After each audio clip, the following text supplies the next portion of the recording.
Hello everyone, welcome to our channel. आप सबके लिए बहुत बड़ी खुशखबरी निकल कर के आई है। मैंने बताया था कि अक्टूबर के लास्ट मंथ में आपकी जो न्यू वैकेंसीज़ हैं यूपी पीजीटी की वो आ जाएंगी, तो उसकी विज्ञप्ति जारी कर दी है। जो यूपीएससी एसएसबी है वहाँ से इसकी विज्ञप्ति निकल करके आ गई हैं। तो चलिए हम इसकी डिटेल्स देख लेते हैं।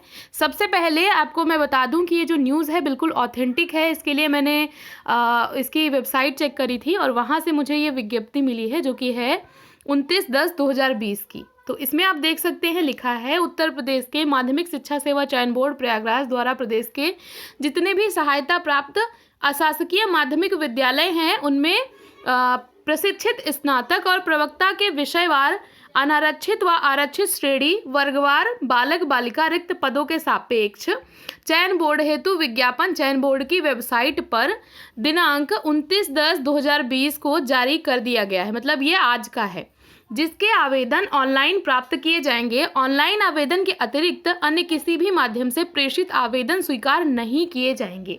ठीक है, तो ये क्लियरली मेंशन है कि आपको ऑनलाइन आवेदन करने हैं। अगर आपको चेक करना है तो आप upscssb.org पर ये चेक कर सकते हैं।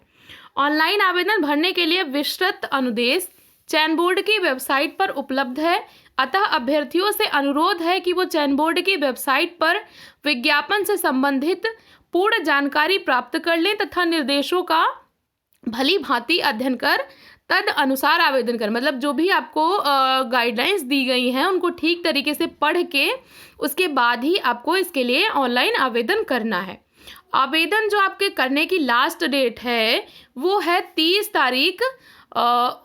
30/11 यानी कि 30 नवंबर तक आप इसमें कर सकते हैं। तो मैं कहूँगी कि आप थोड़ा जल्दी ही करिए, क्योंकि लास्ट डेट में क्या होता है कि जो वेबसाइट होती है उस पर वर्कलोड बहुत ज़्यादा हो जाता है, सारे लोग एक साथ आ जाते हैं फॉर्म फिल करने के लिए, तो फिर दिक्कत होती है। तो 30/11 का वेट आप ना करें, थोड़ा सा पहले ही कर दें। ये नीचे देखिए, नवल किशोर जी जो परीक्षा नियंत्रक उत्तर प्रदेश माध्यमिक शिक्षा सेवा चयन बोर्ड, इनके साइन भी हैं। तो ये है। अब हम देख लेते हैं रिक्तियों का ब्यौरा कि कितनी कितनी किसमें वैकेंसीज आई हैं। मेनली हम देखेंगे सोशियोलॉजी का, बाकी भी सब्जेक्ट का मैं बताऊंगी आपको। तो ये थोड़ा सा देख लेते हैं और क्या क्या योग्यता है ये चीज़ देख लेते हैं। तो क्लियर कर दूंगी मैं कि क्या क्या योग्यता है, वरना आप लोगों को बहुत कन्फ्यूज़न होता है। तो योग्यता और रिक्तियों को लेकर के आप बिल्कुल सही से पूरा वीडियो देखिएगा, तभी आपको क्लियर होगा। अब ये है हमारा विज्ञापन, ठीक है, 2/2020 प्रवक्ता यानी कि पीजीटी का। इसमें देखिए दिया है 29/10/2020 से आप ऑनलाइन पंजीकरण यानी कि आवेदन आप कर सकते हैं। आज से इसका ऑनलाइन आवेदन आप कर सकते हैं और इसकी अंतिम तिथि इसमें दी हुई है 27/11। वैसे दी थी 30, ऑनलाइन आवेदन भाग 2 सबमिट करने की अंतिम तिथि 30/11, लेकिन आप कोशिश करिए, आज से स्टार्ट हो गया है तो आप जल्दी ही कर दीजिए, ठीक है।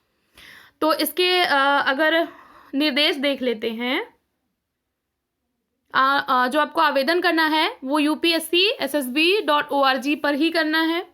दूसरा दिया है कि विज्ञप्तियों की संख्या घट बढ़ सकती है, जैसे 2016 में भी कुछ पद घट गए थे, ज़्यादा नहीं घटता है, कुछ वैकेंसीज में थोड़ा सा अंतर आता है। और आप दिया है कि आप ये आवेदन करने से पहले ये देख लें कि आप इनकी पात्रता को पूरा करते हैं या नहीं, मतलब आपके अंदर वो योग्यता है या नहीं। अगर आप आर्थिक रूप से जो पिछड़े वर्ग के हैं तो उनको आप उसके लिए आपको EWS का जो सर्टिफिकेट है वो बनवाना पड़ेगा, तो इसमें आपको 10% का आरक्षण मिल जाएगा। और एक जो बीच में तदर्थ शिक्षक वाला मैटर आया था तो उसका भी दिया हुआ है कि माननीय सर्वोच्च न्यायालय के आदेश के अनुपालन में उत्तर प्रदेश सहायता प्राप्त माध्यमिक विद्यालय में तदर्थ शिक्षक के रूप में कार्यरत अभ्यर्थियों को संबंधित सूचनाएं आवेदन में देनी होंगी। ऐसे अभ्यर्थियों के शिक्षण सेवा का सत्यापन संबंधित जिला विद्यालय निरीक्षकों के माध्यम से किया जाएगा और उनको सेवा अनुभव के आधार पर बोर्ड द्वारा निर्धारित वेटेज मिलेगा। ठीक है, इनको वेटेज मिलेगा, तो ऐसा डरने की कोई बात नहीं है कि आपका नहीं होगा। अगर आप तदर्थ नहीं हो तो कोई दिक्कत नहीं है, आपका भी होगा। तो थोड़ा सा हम जल्दी से देख लेते हैं वैकेंसी। पहले फीस देख लेते हैं। तो अगर आप सामान्य श्रेणी से बिलोंग करते हो तो आपका जो फीस होगी वो आपकी 750 होगी। 700 आवेदन शुल्क है और ऑनलाइन करने का 50, तो 750 आपका होगा। अगर आप EWS कैटेगरी से हो तो 650। आप अन्य पिछड़ा वर्ग से हो OBC से तो भी आपको 750। और SC ST यानी अगर आप SC से हो तो 450 और ST से हो तो 250। ठीक है, ये है आपका फीस का। ये आपका इसमें दिया हुआ है कि कैसे आपको फोटोग्राफ वगैरह का क्या है और कैसे आपको फॉर्म अपलोड करना है, कैसे क्या करना है, ये सारा का सारा चीज़ें दी हुई हैं। तो इस पर मैं बाद में डिटेल में बताऊंगी। अभी फ़िलहाल हम वैकेंसीज पे देख लेते हैं। आरक्षण जैसे जो चीज़ें रहती थी वो वैसे ही रहेंगी। भर्ती प्रक्रिया कैसे होगी, तो जो भर्ती प्रक्रिया है इसमें जैसे 2016 में हुआ था 85% अंक लिखित परीक्षा से और 10% अंक साक्षात्कार के होंगे और विशेष योग्यता के 5% अंक निर्धारित किए गए हैं। ठीक है, तो अगर किसी का PhD है तो 2% अंक यानी कि उसको 10 नंबर मिलेंगे। किसी का MEd है तो उसको 10 नंबर मिलेंगे। अगर किसी का BEd है तो उसको 5 नंबर, 1% अंक मतलब 5 नंबर। तो इस तरीके से ये है। और अगर आप राज्य टीम की माध्यम से राष्ट्रीय स्तर के खेल में भाग लिए हैं नेशनल लेवल पे तो भी आपको 5 नंबर मिलेंगे। तो इस तरीके से ये है।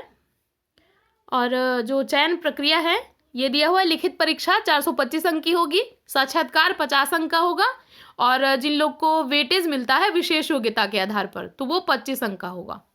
टोटल 500 अंक का ये होगा और उसी के आधार पे जो मेरिट लिस्ट बनेगी उसके आधार पे आपका चयन होगा।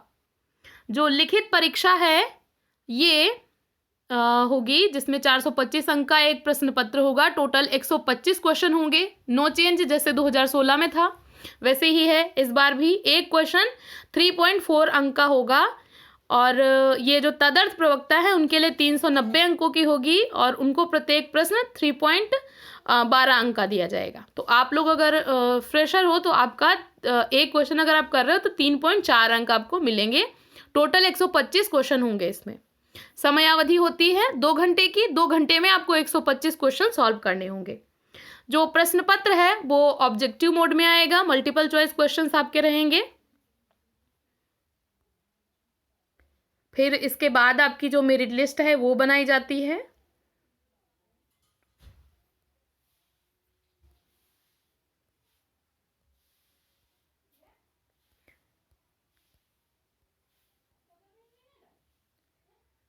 ये आपका दिया हुआ है जाति प्रमाण पत्र लगेगा अगर आप सामान्य से नहीं भर रहे हो। अगर आप रिजर्व से भर रहे हो तो इस तरीके से आपको बनवाना पड़ेगा और अगर आप विकलांग से श्रेणी से हो तो आपको इस तरीके से। तो ये सारा कुछ आपको बनवाना पड़ेगा। अब रिक्तियाँ देख लेते हैं। ठीक है, तो पहले देख लेते हैं बालक वर्ग में। तो बालक वर्ग में जो हमारा समाजशास्त्र है, पहले हम समाजशास्त्र का ही देखेंगे। तो समाजशास्त्र ये रहा 12 नंबर पे।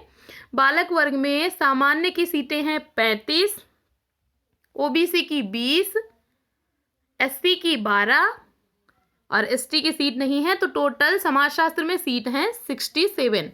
67 सीट आई हैं, बहुत ज़्यादा हैं क्योंकि समाजशास्त्र में वैसे भी वैकेंसीज कम आती हैं और हायर एजुकेशन में आप जाओगे तो इतनी सीट काफ़ी मायने रखती हैं।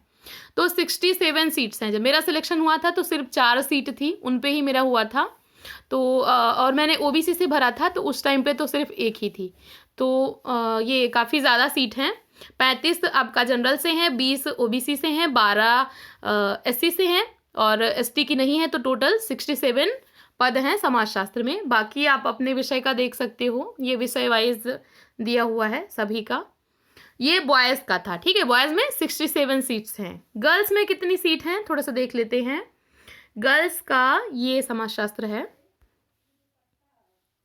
गर्ल्स का समाजशास्त्र से अगर आप जनरल कैटेगरी में भर रहे हो तो 8 पद हैं, OBC से 1 पद है, SC से 2 हैं और ST से 1 भी नहीं है। तो टोटल 11 पद हैं। तो पद इस बार पिछली बार से ज़्यादा हैं। ठीक है, जो पिछली बार हुआ था उसमें कम थे, इस बार ज़्यादा हैं। तो इस बार आपको ज़्यादा चांस मिलने वाला है। अच्छे से अगर आप प्रिपेयर करेंगे तो आपका श्योर सिलेक्शन हो ही जाएगा। इसके लिए आपको देखना है अहर्ता क्या होती है। देखिए अहर्ता में थोड़ा सा कंफ्यूजन वाला होगा, दो चीज़ें दी हुई हैं। एक होता है अहर्ता यानी कि ये जरूरी है, होना ही चाहिए, ये है मस्ट, ठीक है। और एक ये है अधिमानी अहर्ता। अधिमानी का मतलब होता है कि इसका वेटेज मिलेगा, जरूरी नहीं है कि आपका होना ही चाहिए, इसका वेटेज मिलेगा, ठीक है। तो एक होती है अहर्ता, एक होती है अधिमानी अहर्ता। अधिमानी का मतलब हुआ कि अगर आपका है तो आपको एक्स्ट्रा नंबर मिलेंगे, अगर नहीं है तो कोई दिक्कत नहीं है, ठीक है। तो हम अपने विषय का देख लेते हैं, ये सभी अलग अलग विषय का दिया हुआ है।